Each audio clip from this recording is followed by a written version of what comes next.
Okay, so here's a little subsection footnote for us. Those of us who are direct communicators Raising our often, hand. raise your hand, often get a bad rap because most people are taught to be indirect communicators. So sometimes it's not always entirely your responsibility to adjust your tone. If your tone is damaging, if your tone is harmful, yes, you need to adjust your tone. Welcome to Simple Sense for Small Business, where we talk about big and small mistakes small business owners make. Today, we're talking with Jen Whitmer. She is a conflict and Enneagram consultant. She's a TEDx speaker, and she trains teams with communication, conflict resolution, so that you can productively resolve some struggles. And in today's conversation, we talk about the things we don't want to talk about: self-awareness, conflict, confrontation, the difference between written communication and actually talking to somebody on the phone. All right, so we're going to start, which is basically Trevor getting out of the way. Jen, thank you so much for joining us. I know we met on a Facebook group for the Interact quiz as a lead gen strategy marketing thing. And we connected, and I've been watching your social posts and all the things that you do. I would love for you to introduce yourself, say anything and everything you'd like to say to everyone. Ooh, where do I begin? Where to begin? Yes, so I'm Jen Whitmer, and I work helping teams and leaders really make work a joy again. Because it shouldn't be this hard. And so we work that primarily through leveraging the Enneagram, which is a personality framework, which it's a self-awareness tool, essentially. So, and solving conflict, good communication skills, all those people power skills that are what we do in life. So that's what I do for work. I have been married to my high school sweetheart now. We just celebrated the 30th anniversary of our first date, which I don't understand how we're old enough for that, but we are. We've managed to keep 4 kids alive for a long time. I live in the Midwest. I have a cat that lets us live here. So that's me. I love this introduction so much. There's so much in there with self-awareness, joy, people power skills. I personally have chills thinking about how the hardest thing to do in business you do for a living, i.e., conflict management, conflict resolution, people skills, communicating. Mhm. There's so much packed in there. I don't even know where to start, but like, was there an incident or an event or something that happened that you were like, I think I need to get the message out that this way sucks. Let's do it a different way. Yeah, there was a pretty big one.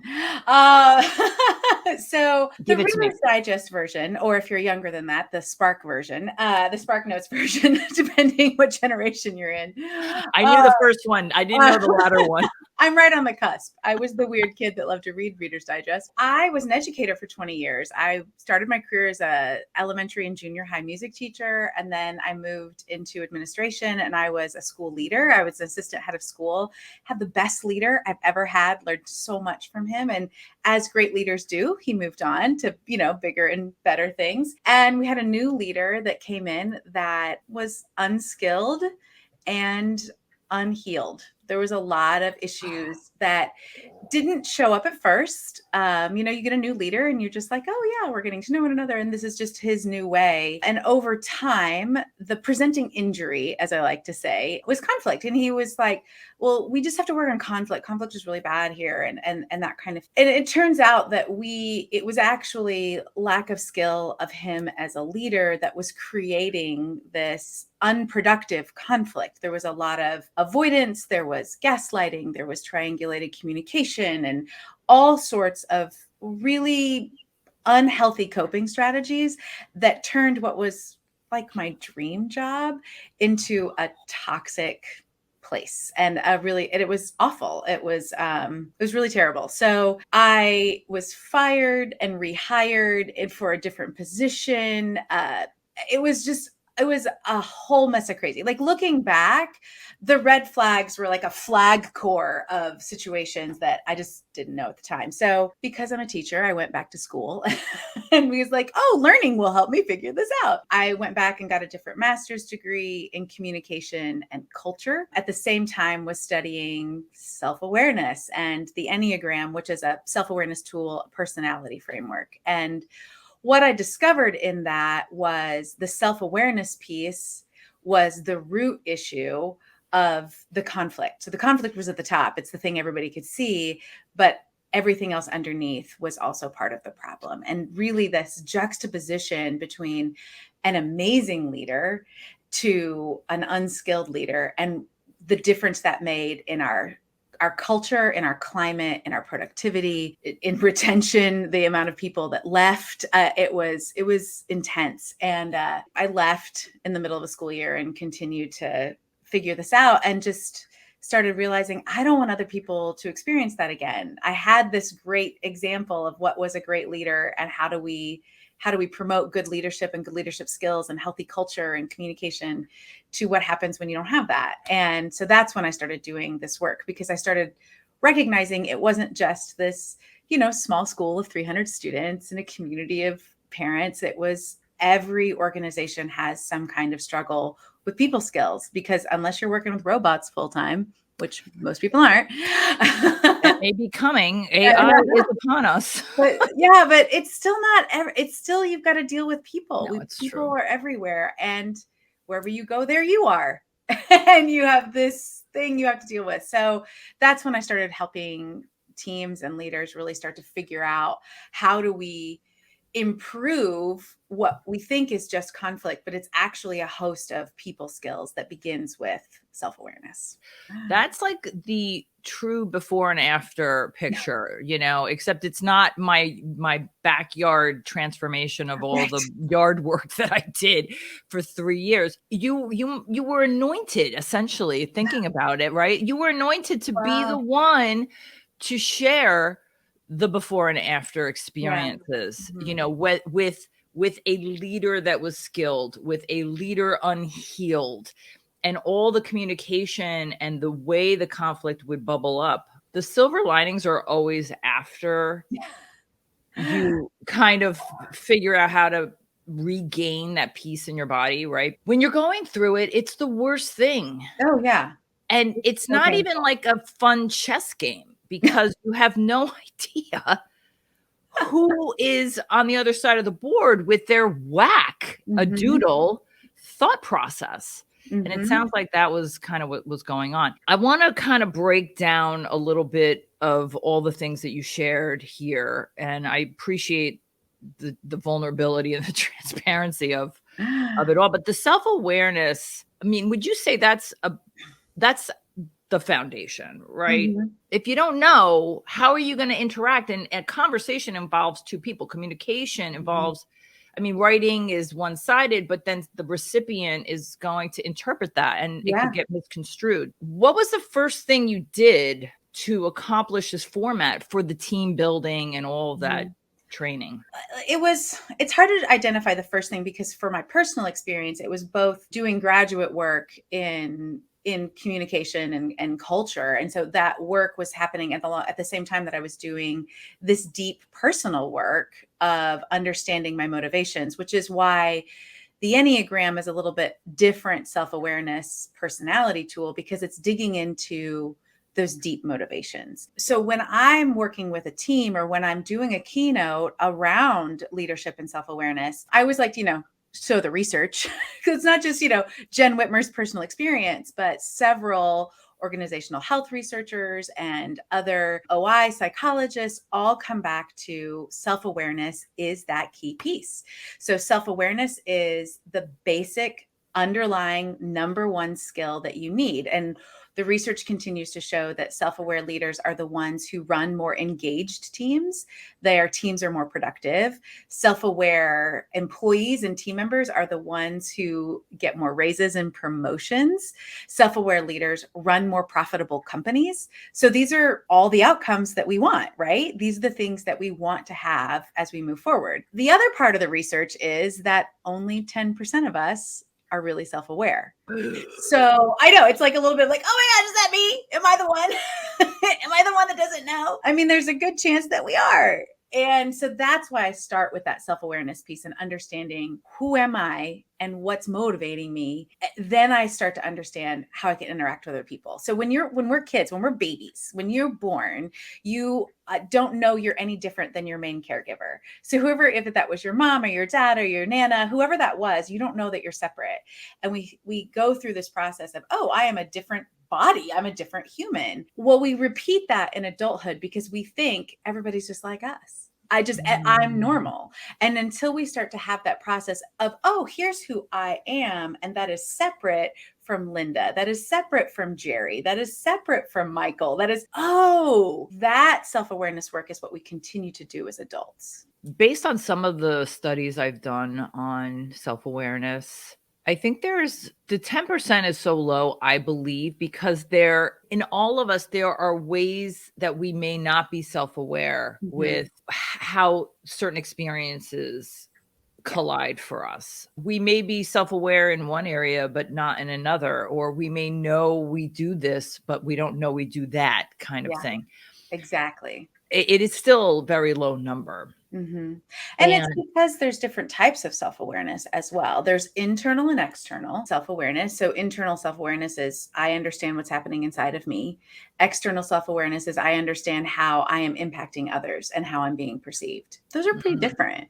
Yeah. The fact that you can quantify results and that there are statistics, that's compelling to want to understand how we behave. And even if you're self-employed, there's still people in your business. Oh, yeah. Because you have to have clients, otherwise you have no business. And even if you're self-employed and you're even a solopreneur and your self-awareness is then your business because you're the only one. There's nobody to mitigate. It's just you.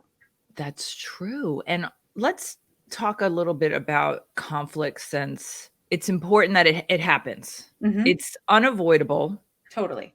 It's going to happen whether you instigate it inadvertently or you're upset with somebody else who instigated something inadvertently. Now, of course, we don't need to get into the malicious acts because I did just interview a New York discrimination attorney, employment that's already been published. And so we talked a lot about employers, bosses, workplaces that have the gaslighting and all the whack stuff. Let's just talk about conflict, confrontation, the communication of said confrontation. And I'm actually going through something right now with somebody that I should have seen it coming, because that's the lifelong tale. Hindsight is 2020. What's with this avoiding confrontation? There's so many components of why we want to avoid confrontation. So, and some people are like, well, I'm not the one avoiding confrontation. I'm happy to do that.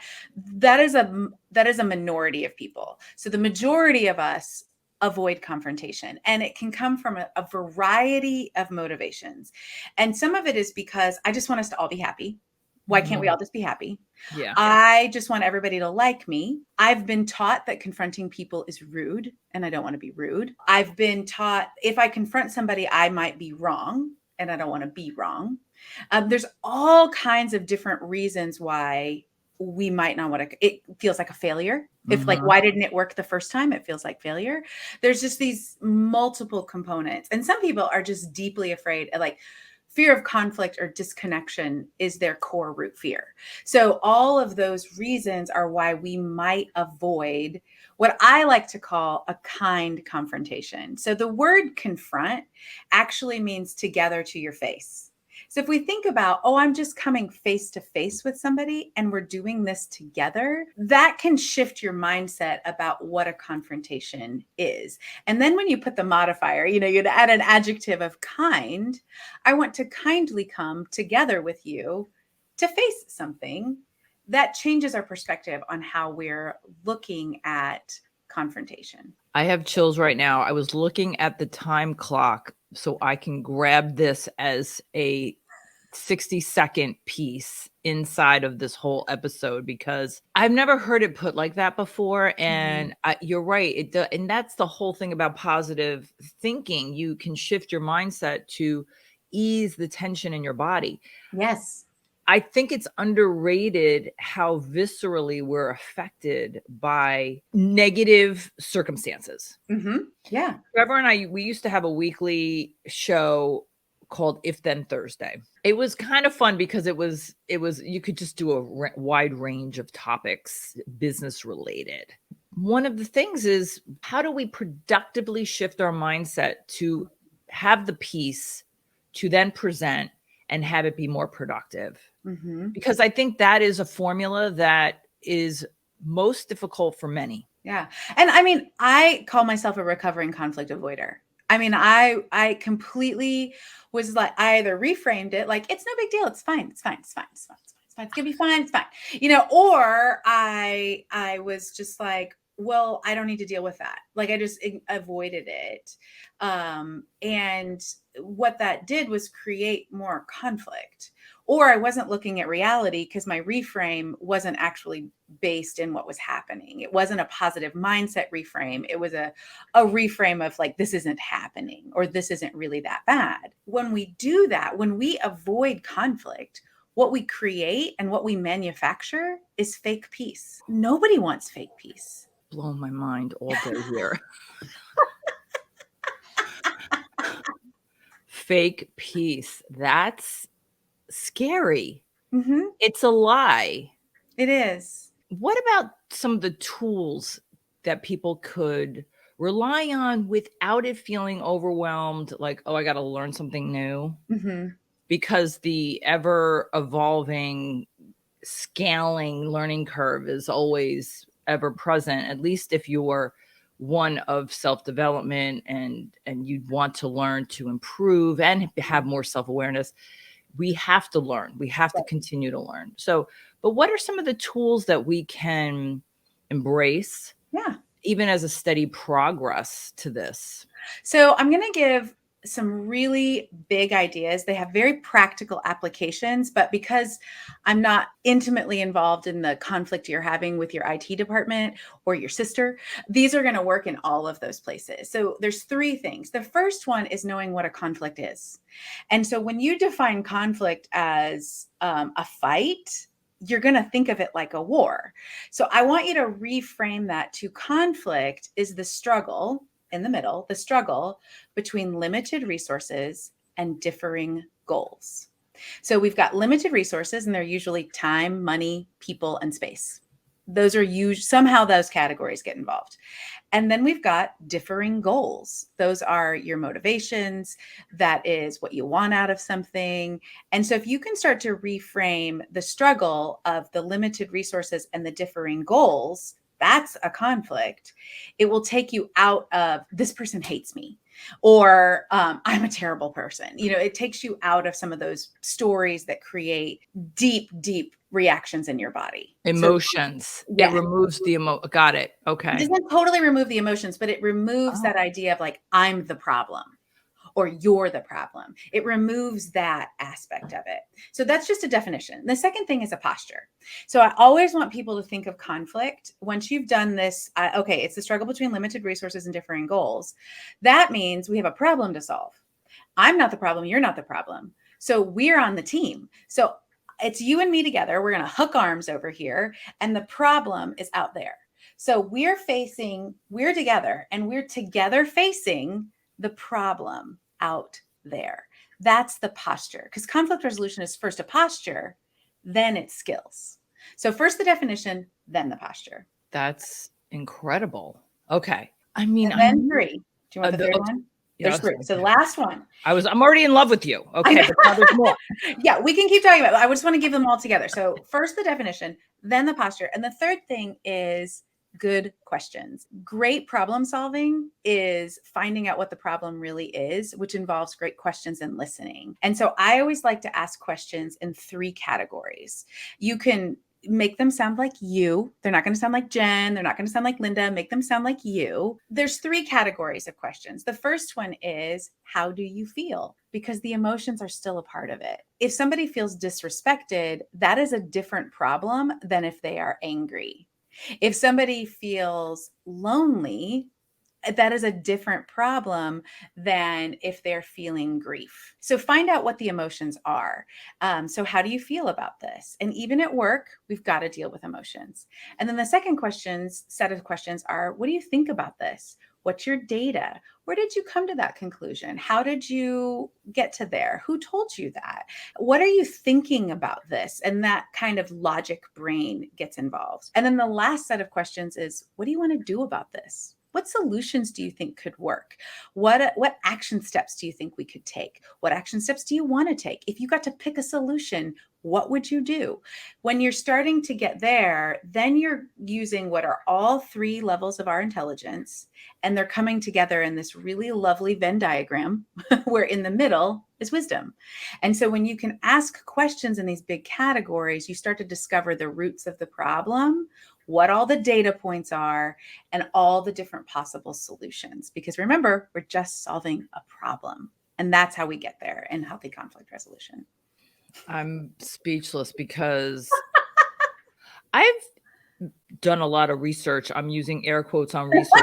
It's really like therapy, right? It's called therapy. Yes. Because of the goal of how can I be the best version of myself to enjoy my life more. And now, I'm a lot older than when I first started my career. And how can I be better at my job or in sales, or name something where you're exerting effort and trying to gain intelligence about something? I'm fascinated with communication, confrontation, and conflict because, first of all, since this is my podcast, I get to talk about what I like to talk about, and these are the things that are every day lurking with what could happen with us. So, where I'm going with this is this: one thing I know I'm really bad at is my tone when I want to address something that doesn't feel right for me or isn't sitting right for a circumstance.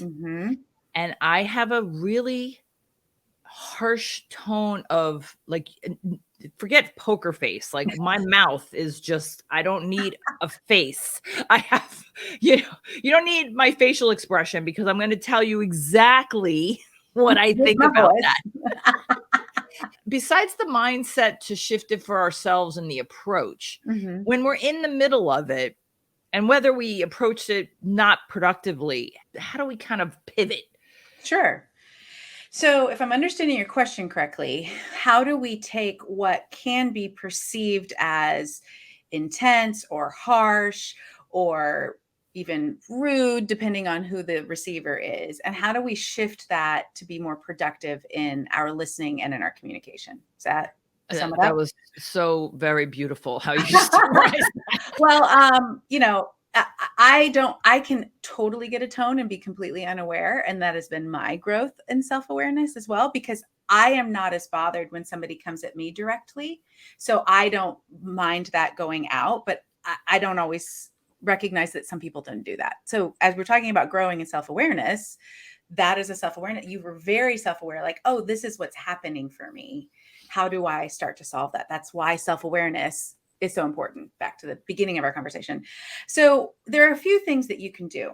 So first of all, usually when your tone is more direct, or some people might consider it harsh, take a moment to check in with your body. Where are you feeling the intensity? And even better, if you can label that emotion, because sometimes it just feels like passion or intensity, and it's happening in your belly. It might be happening in your jaw.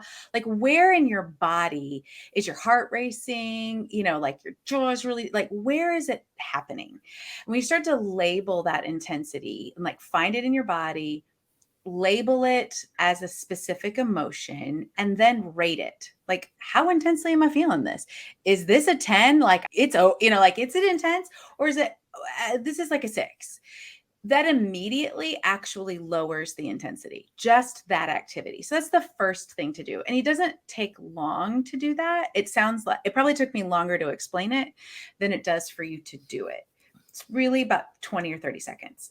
That can start to lower the intensity, and that will immediately change your voice without you even thinking about how do I change my voice, because you've started to fix what's happening in your body. The second thing is to really breathe, because often when you're feeling intense, you have activated lizard brain and deactivated your executive functioning that's happening up here.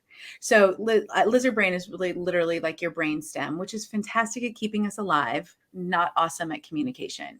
The executive functioning parts of your brain, the CEOs up here, need oxygen. And so we've all done this. We've been like, that's not the deep breath I'm talking about. So, but if you can take a deep breath, and if you're just listening to this and you can't see me, I want you to imagine that your teeth are together, but your lips are slightly apart.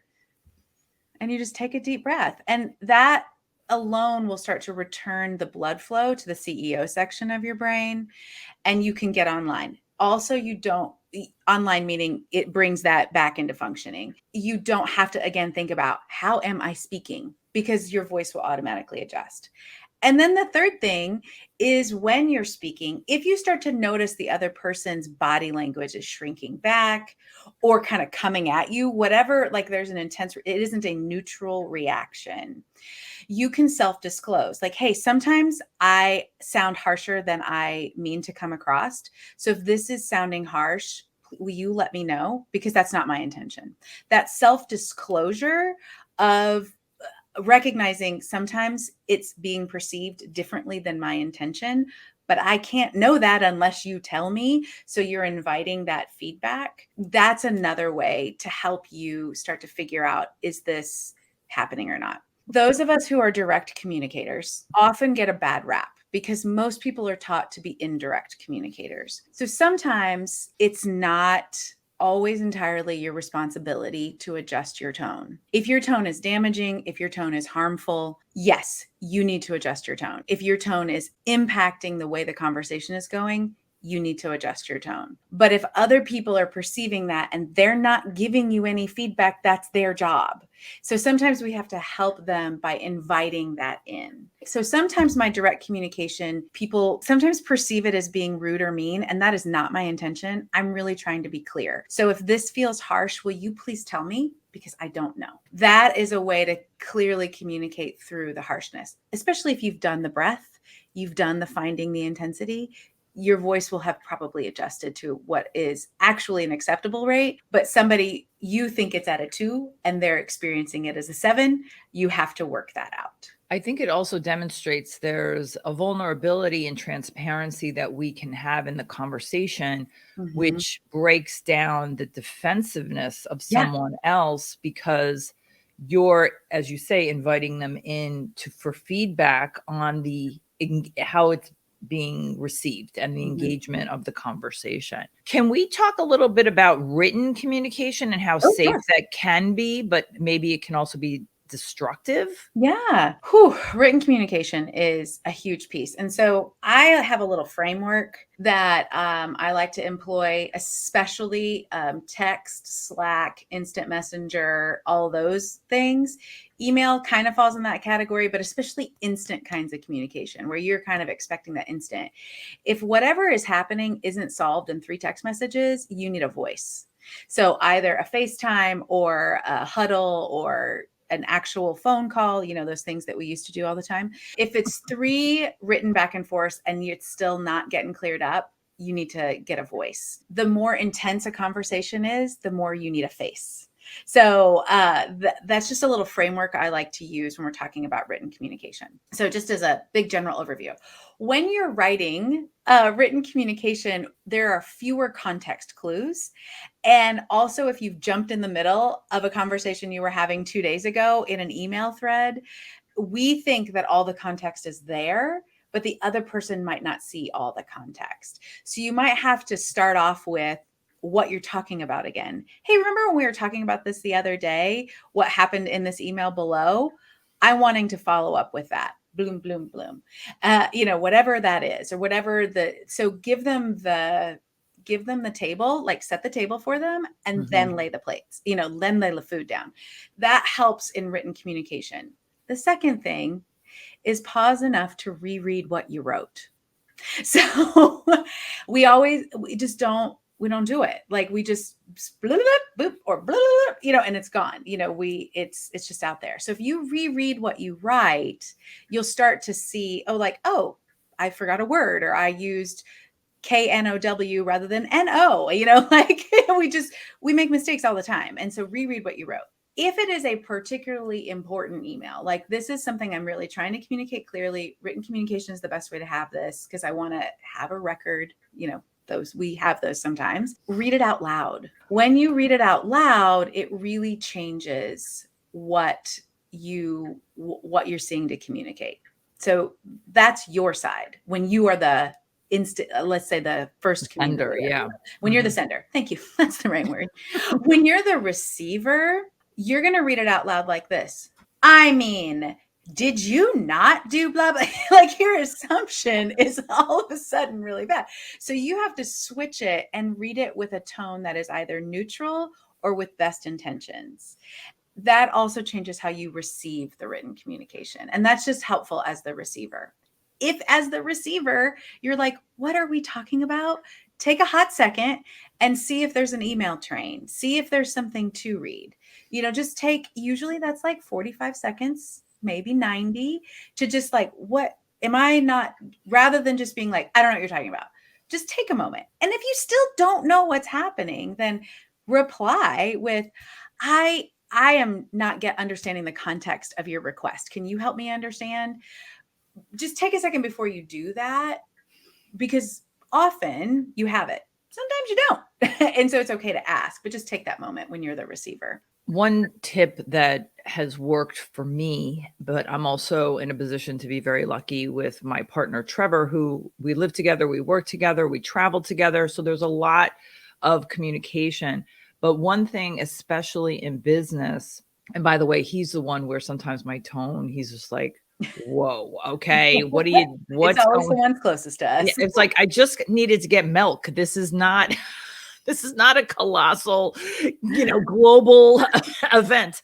But one of the things that I do with him is I read out loud something. And I'm not even talking about just conflict and an email response. I mean, even just like a blog I'm writing. Yeah. I have found when you read something out loud, no matter what the temperature is, you gain a little bit more insight on how to edit it. Absolutely. Right? And so you got to grab a buddy sometimes, or if you don't have a partner like I do, where you can just rely on him to like read this.